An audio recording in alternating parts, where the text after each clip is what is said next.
Dios les bendiga, amados hermanos, en esta unidad, doctrina número 10. Estaremos estudiando los aspectos más relevantes y significativos con respecto a la palabra iglesia.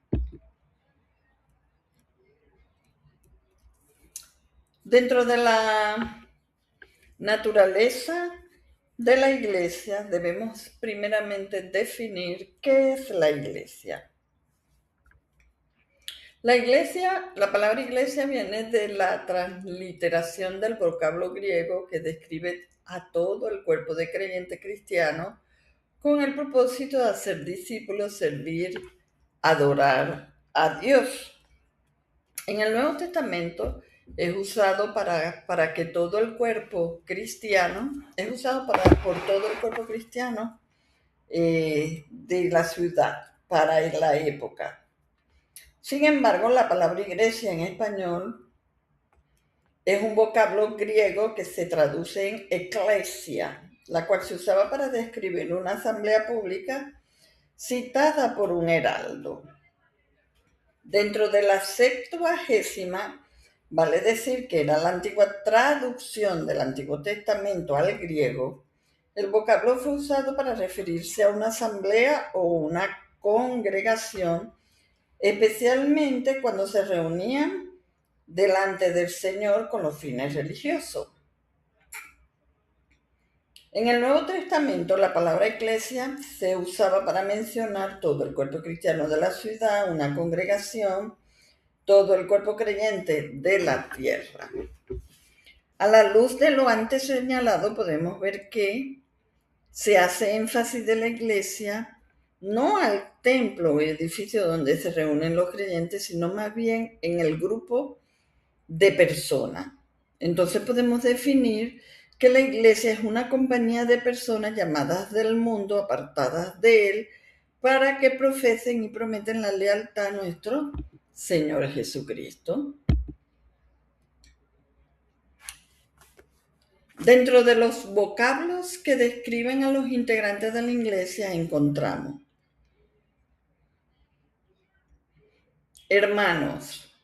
Efesios 2:19 lo expresa, dice, la iglesia es una hermandad o comunidad espiritual donde todos los miembros tienen los mismos derechos y deberes.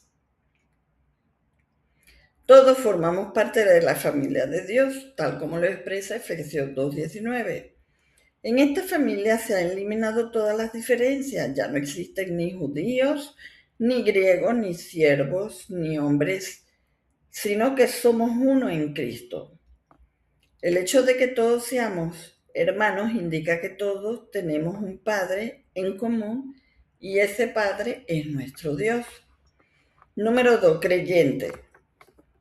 La denominación de la palabra creyente indica claramente la vida del cristiano, la cual es una vida de fe con el objetivo de poder alcanzar la salvación, y para eso la persona necesita fe y sostenerse en Dios, esperanzado en su venida.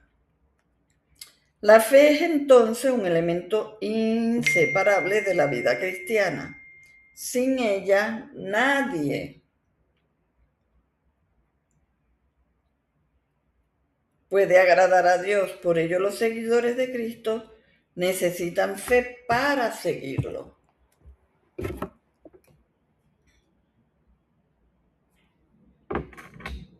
Número 3, santo. La santidad es otra característica muy inherente a la vida cristiana, en virtud de que todos aquellos que han nacido de nuevo han sido santificados de manera instantánea en el momento de la conversión y simplemente se les llama santo.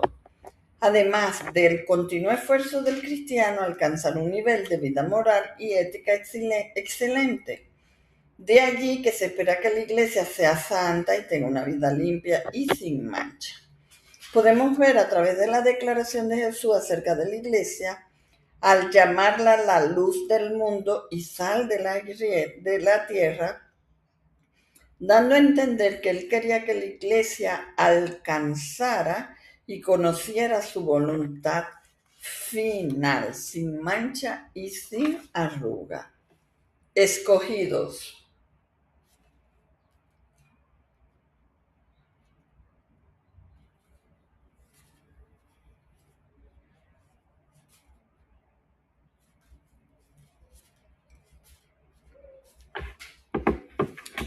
Estos que son llamados escogidos son aquellos creyentes que han sido seleccionados por Dios para recibir un beneficio en la vida eterna y todas aquellas bendiciones que sean inherentes. Debemos saber que estos escogidos se refleja la separación de los cristianos del mundo en el sentido que son apartados para realizar un ministerio a favor de Dios y su obra.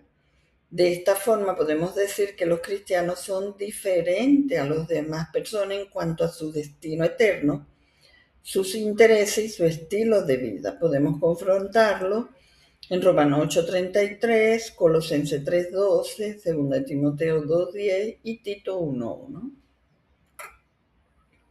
Los cristianos que son llamados discípulos son aquellos que aprenden su doctrina, su principio, y más aún ponen en práctica el modelo de vida que tuvo el Señor. De allí que ser discípulo de Cristo no es solamente saber unas cuantas doctrinas de su palabra, sino alcanzar un nivel de vida ético, moral, parecido al nivel de nuestro Señor Jesucristo. Ahora bien, los cristianos son llamados así porque su líder fundamental es Cristo, ya que la doctrina es la predicada por Cristo y la conducta es la enseñada por Cristo. Además, todo cristiano verdadero es aquel que ha entrado en una relación viva con su Señor, luego de haber sido salvado por la obra que Él realizó en el Calvario, conocida como su sacrificio. Tenemos que conocer que en nuestro mundo occidental la mayoría de las personas se autodenominan cristianos, pero sus conductas contradicen abiertamente la conducta de Jesús, ya que además que abrazan las doctrinas opuestas al espíritu del cristianismo, afirman que no todo aquel que se proclama cristiano realmente lo es. Los del camino. Esta denominación diría yo que es un poco usable, pero sin embargo se le definen a aquellos cristianos que pertenecieron a la iglesia primitiva.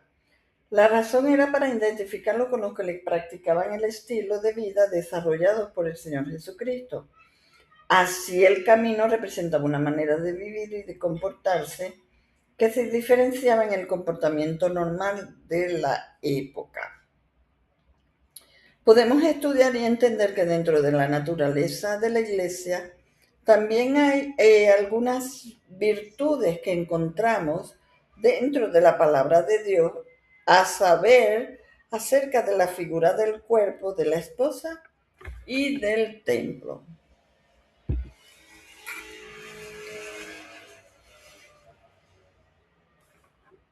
Dentro del cuerpo de Cristo, como pueden ver en la imagen, en la ilustración de la imagen, la iglesia es el cuerpo de Cristo, como lo pueden evidenciar en la imagen. Esto revela que claramente la Biblia está en una figura para comunicar una serie de verdades, ya que la iglesia es un organismo y no solo es una organización, entendiéndose esta organización como el grupo de individuos reunidos voluntariamente para cumplir ciertos propósitos, pero que adolece de vida propia.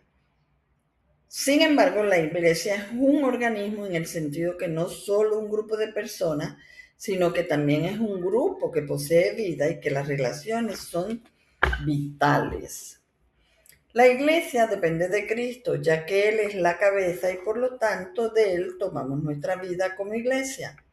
No en vano, el mismo Señor lo dijo en una oportunidad: separados de mí, nada podéis hacer. Ya que Cristo, digámoslo así, es el jefe máximo y único de la iglesia, al ser la cabeza, se coloca en el lugar más importante del cuerpo y de ahí ordena todas las actividades y funcionamiento de esto. Los miembros de la iglesia son totalmente diferentes unos de los otros, así como todos los órganos del cuerpo son distintos en forma y función. Ya que posee una función diferente.